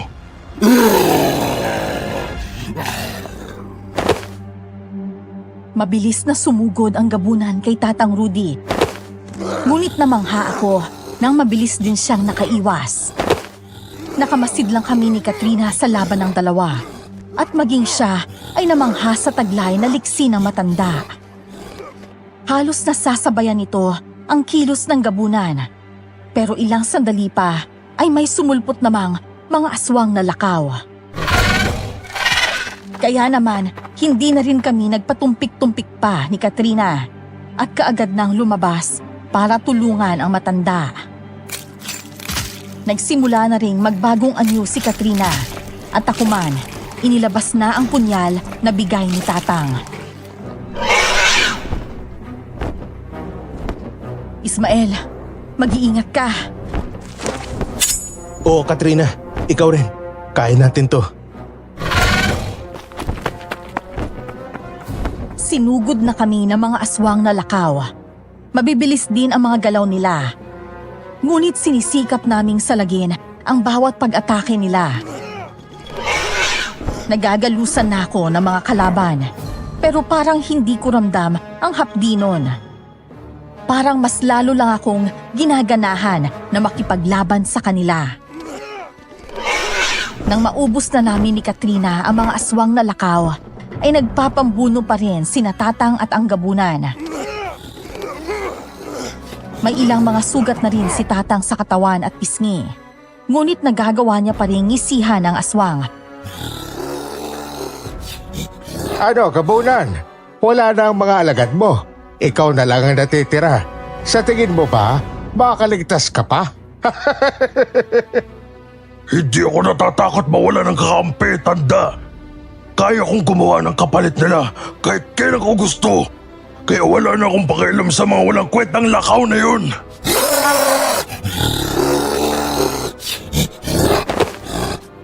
Muling sinugod ng Gabunan si Tatang at mabilis naman itong nailaga na matanda. Subalit hindi inaasahan ni Tatang ang isa pang pag-atake galing sa paa ng Gabunan. Nagawa nitong masipa ang matanda sa hita, dahilan para masalampak siya sa lupa. Dumaing ito at ininda ang sakit ng hita niyang nasipa ng aswang. Puiset! Tatang Rudy! Dalhin mo muna siya sa tabi, Ismael. Ako nang bahala sa Gabunan na to.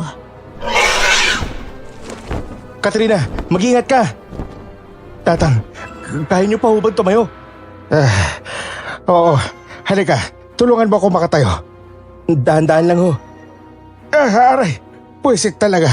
Mukhang malalang tama ng hita ko. Ikawit niyo po yung kamay niyo sa leg ko. Dadaling ko po kayo dun sa bahay. Doon mo dala ko dalit sa ilalim ng akasya, Iho, para masubaybayan ko kayo. Sinunod ko nga ang sinabi ni Tatang at doon ko siya pinaupo.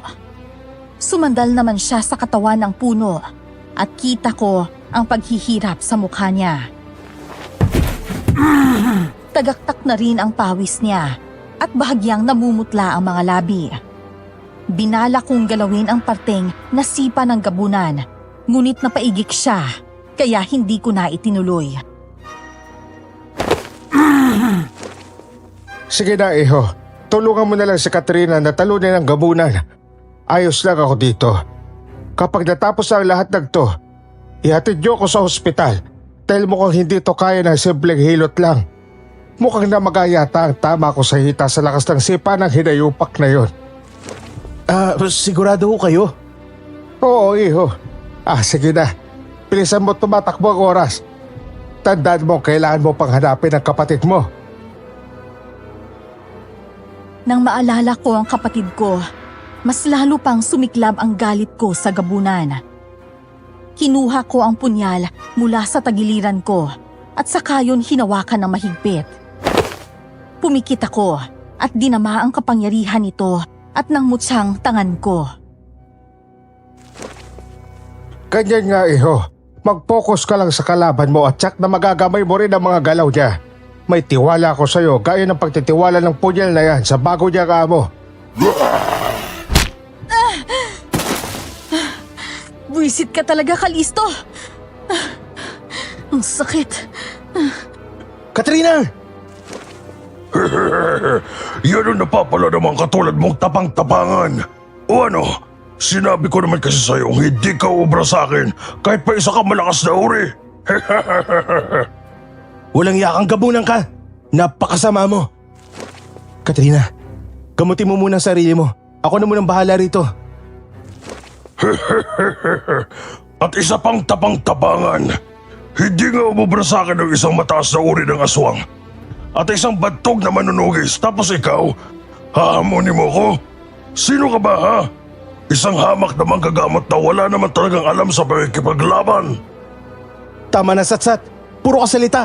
Pati di mo muna kasubukan na magkaalaman tayo. Ha? Pasensya na. Pero hindi ako nakikipaglaro sa mga mahihina. Mahina? Bakit hindi mo muna subukan bago ka dumada? O baka naman natatakot ka? Dahil alam mong nasa akin ang mahiwagang sandata ng batikang manunugis. Huwag kang masyadong magmalaki, bata. Dahil kahit anong sandata pang meron ka, kung wala ka pang karanasan sa pakikipaglaban sa isang malakas na aswang na kagaya ko, wala ka pa rin magagawa. Lalo na kapag nagawa ko ng mahawakan ka tulad nito. Mabilis akong dinaluhong ng gabunan. Sa isang kisap mata lang ay nasa harapan ko na siya at kaagad akong sinakbal sa leeg. Bumaon ang matalim niyang mga kuko sa balat ko at napahiyaw ako dahil sa sakit. Hayop ka! Ang hapde! O diba? Sinabi ko naman sa'yo wala kang magagawa kapag ako ang kinalaban mo. O ano? Kahit palang magdasal ka na sa Diyos mo kung meron man. Dahil pagkatapos itong gagawin ko sa'yo, sisiguraduhin ko magkikita na kayo. Kanina pa ako nagdarasal, gabunan. At kahit ilang beses mo pa ako masugatan, babangon at babangon pa rin ako. Hindi ako susuko hanggat hindi ko nababawi ang kapatid ko mula sa'yo. Kapatid? Yung batang paslit ba? Mukhang nagkakamali ka ng pinagbibintangan, bata. Wala sa akin ang kapatid mo. At kung nagkataong ako man ang kumuha sa kanya, sa tingin mo ba bubuhayin ko pa siya? Hayop ka talaga, Kalisto. Hindi kita mapapatawad kapag may nangyaring masama sa kapatid ko. Ismael, kung hindi siya ang kumuha sa kapatid mo, may ibang hinala na ako kung sino. Katrina, maayos na ba yung sugat mo? Oo, humilom na ang mga sugat ko. Pero ikaw, malalim ang sugat mo. Wala to, Katrina. Hoy, Kalisto, kung wala rin naman pala ako mapapala sa'yo, tapusin na natin ang laban na to.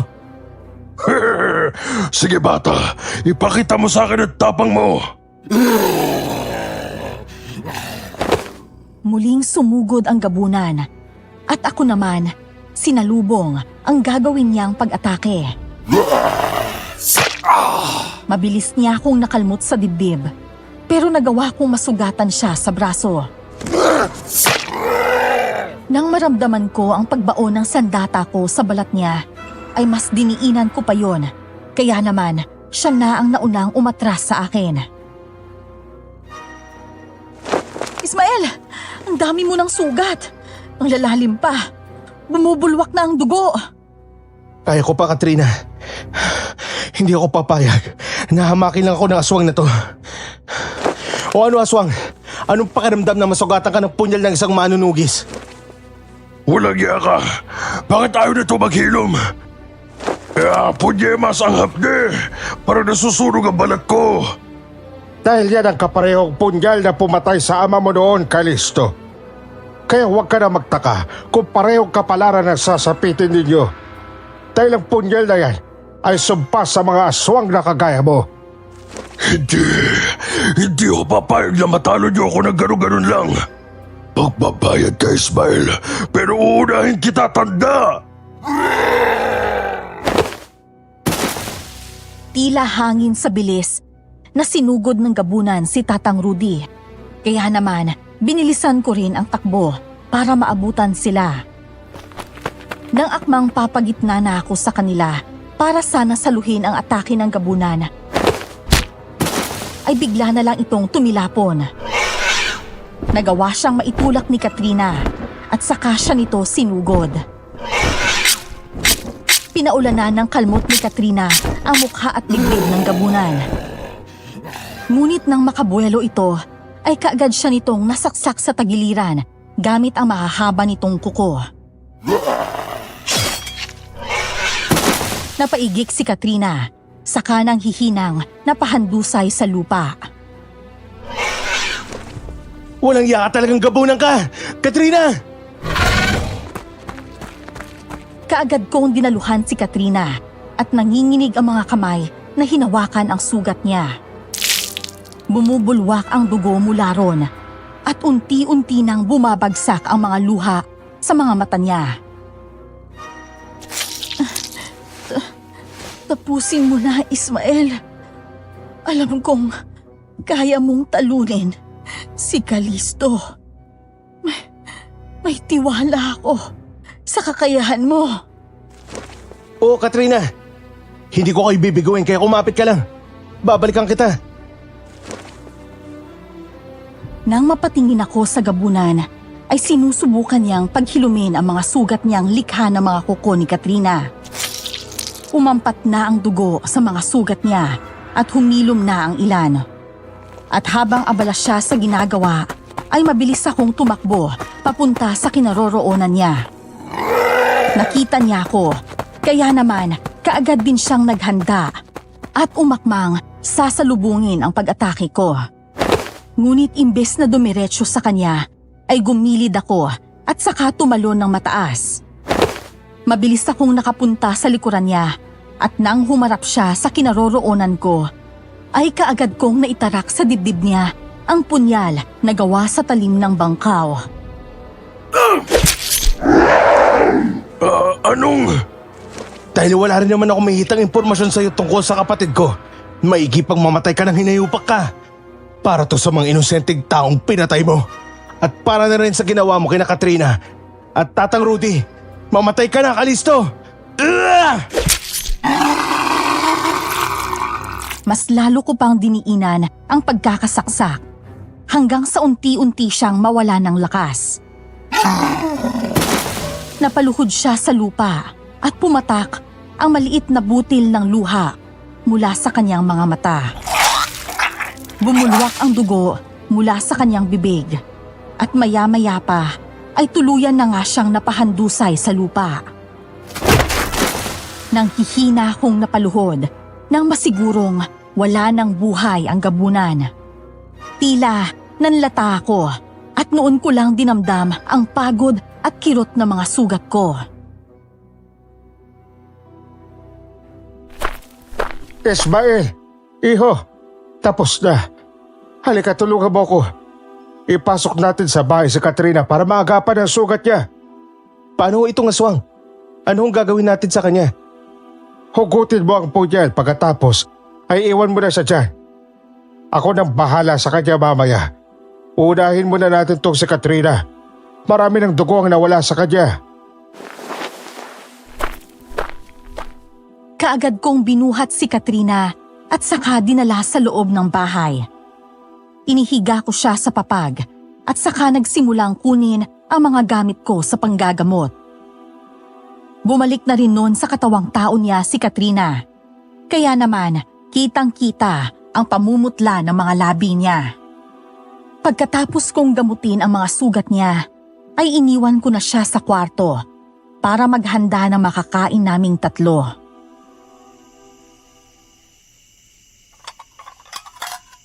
Malapit nang sumikat ang araw. Pero paano yan? Wala kang kasama maghahanap sa kapatid mo. Wala hong kaso sa akin yun, Tatang Rudy. Kapatid ko si Isaac. At kargo ko siya kaya hahanapin ko siya. Kahit ako lang mag-isa. Ang importante ho sa akin ngayon ay ang masigurong buhay pa siya at ligtas. O siya, sige. Mamaya, pag sikat ng araw, ay maaari ka nang umalis para hanapin ang kapatid mo. Mahina sa araw ang mga aswang kaya bentahe yun sa'yo. Pero kahit na mahina sila, tandaan mong makapangyarihan pa rin ang mga gabunan. Oo, tatandaan ko ho. Nang sumapit nga ang 6:00 ng umaga, ay nagsimula na akong maglakad para hanapin ang kapatid ko. Gamit ang kompas na ginawa ko kagabi, ay tinuntun ko ang daan na itinuturo nito. Dinala ako ng kompas sa loob ng gubat hanggang sa makarating na ako sa isang lugar kung saan may maganda at mataas na talon. May nakita ko rong mga magagandang babae.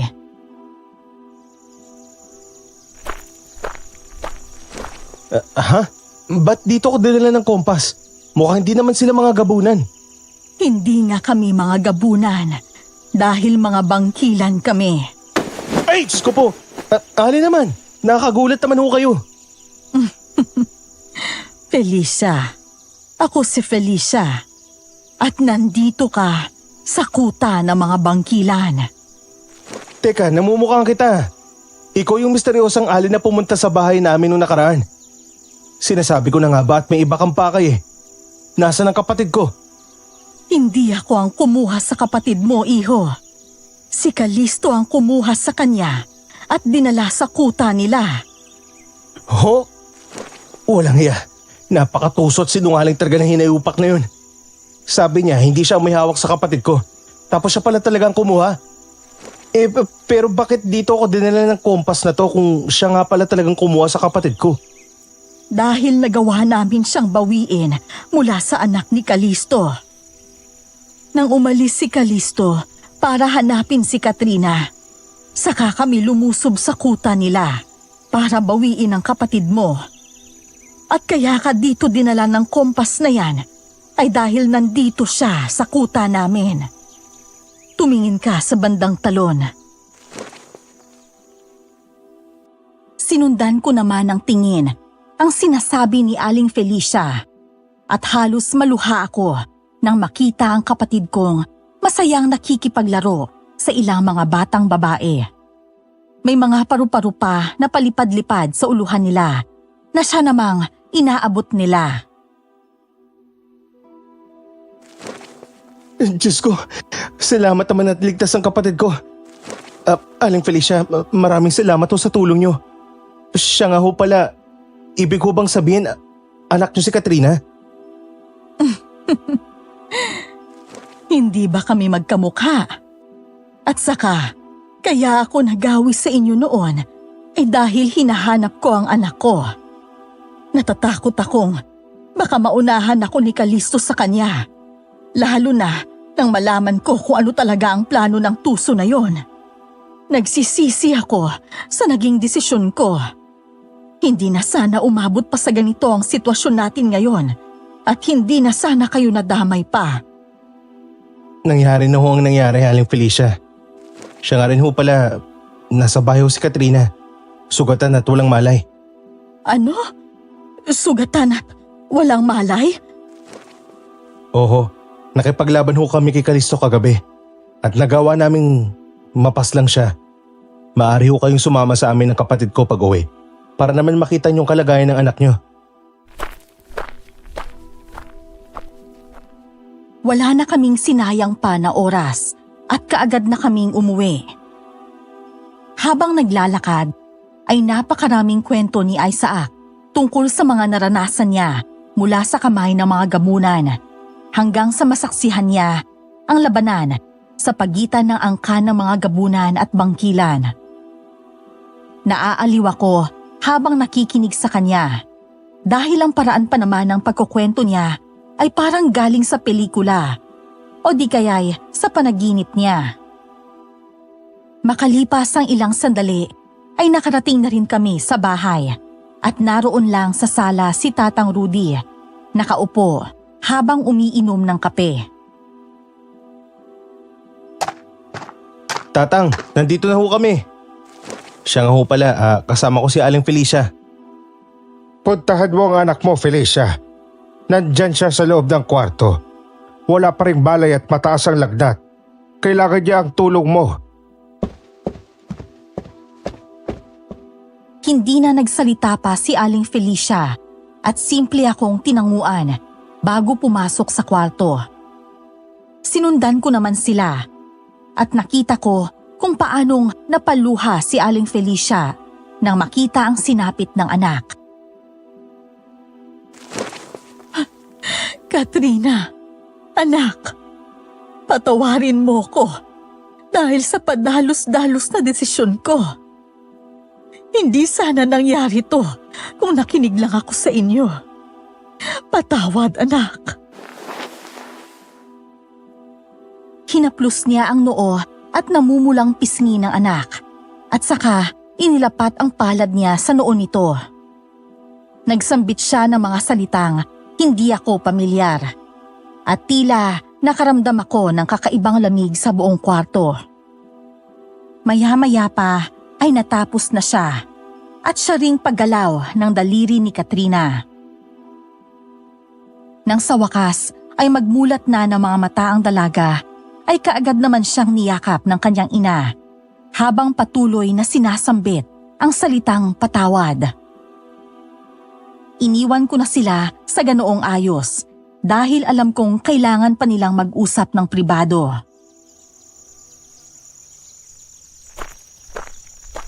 Sayang po pala at hindi ko nakita kung paano mo tinalo yung pinunong gabunan, kuya. Nai-imagine ko tuloy ikaw si Flavio, tapos kinakalaban mo si Lizardo. Loko, punyal naman ang gamit ko tapos si Flavio espada. Mas astig nga po yun, kuya eh. Kasi kahit punyal lang yung gamit mo, nagawa mo pa rin matalong pinunong gabunan.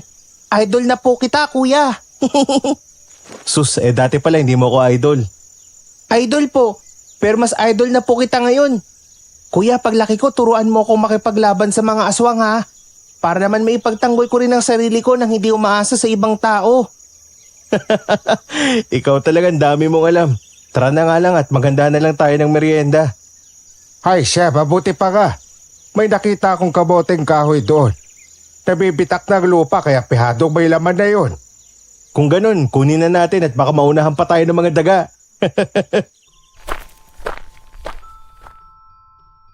Pagkatapos magmerienda, ay kaagad naman naming dinala si Tatang sa ospital para ipatingin ang hita niya. Kinailangan pa yung isailalim sa isang x-ray at doon nakita na may konting bali nga sa buto niya. Madadala pa naman daw yon sa non-surgical method, kaya pinalagyan yon ng cast. Pero lumipas ang mga buwan, ay hindi na talaga nakalakad na maayos si Tatang Rudy. Kailangan niya pang gumamit ng saklay para makapaglakad. Ngunit kahit ganon, ay nanatili pa rin siyang positibo sa buhay.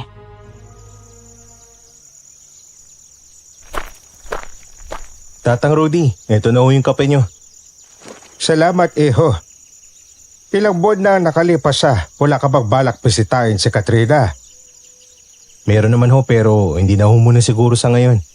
Marami na po kasing nagagawi rito para magpagamot kaya kaunti na lang po ang oras ko para sa mga ibang bagay. Sus, ang sabihin mo po kuya, torpe ka lang talaga. Hay nako, gusto mo pa yata si Ate Katrina pandadalaw sa iyo Oo nga, bakit kaya ganyan ang kuya mo? Hindi man lang ako nagawang bisitahin kahit isang beses. Katrina, Siyempre ako to. Obvious ba?